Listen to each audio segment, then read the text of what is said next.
তবুও কেন জাহান্নামী হইল? এর জন্য কিয়ামতের দিন যেন আল্লাহ তাআলা জিজ্ঞেস করবে, বান্দা বলো বান্দা কেন জাহান্নামী হইল? কি জিনিস ছিল না তোমার? তুমি কি শোনো নাই আমি তোমার রব আল্লাহ? তুমি কি শোনো নাই তোমার নবী মুহাম্মদুর রাসূলুল্লাহ সাল্লাল্লাহু আলাইহি ওয়াসাল্লাম? তুমি কি শোনো নাই তোমার কিতাব কোরআন? তুমি কি শোনো নাই তোমার ধর্ম ইসলাম? তাহলে তুমি একবারও ভাবলে না কেন? একবারও চিন্তা করলে না কেন?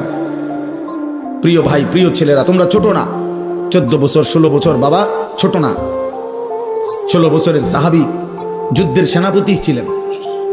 17 বছরের মুসলমান সেই আরব থেকে এসে এই ভারতীয় উপমহাদেশে সর্বপ্রথম হিন্দু রাজা সিন্ধুর দাহির পরাজিত করে সর্বপ্রথম ইসলামের পতাকা রাজপ্রাসাদে, যিনি হিন্দু রাজার প্রাসাদে সর্বপ্রথম কালেমার পতাকা উড়াইছেন, তিনি 17 বছর বয়সী যুবক ছিলেন, মুহাম্মদ ইবনে কাসেম রাহমাতুল্লাহ। গোটা আফ্রিকা যিনি বিজয় করেছেন তিনি 22 বছরের যুবক ছিলেন, উকবা ইবনে নাফি' রাদিয়াল্লাহু তাআলা।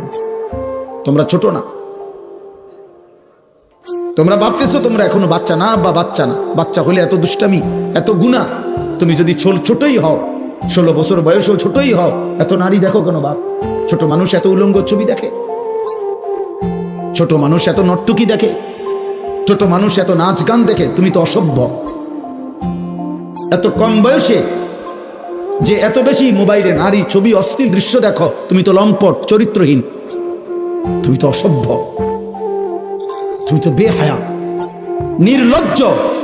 তুমি যাকে দেখো মোবাইলের ছবি, সে তোমার মা? নাফরমান?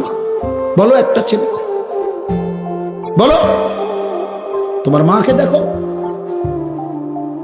যদি মানুষের বাচ্চা হও, রক্তে যদি মানুষের রক্ত হয়, তো তুমি কল্পনা করো তো যে তোর মাকে এরকম দেখুক কেউ, তোর মাকে উলঙ্গ দেখুক কেউ, তোর বোনকে উলঙ্গ দেখুক।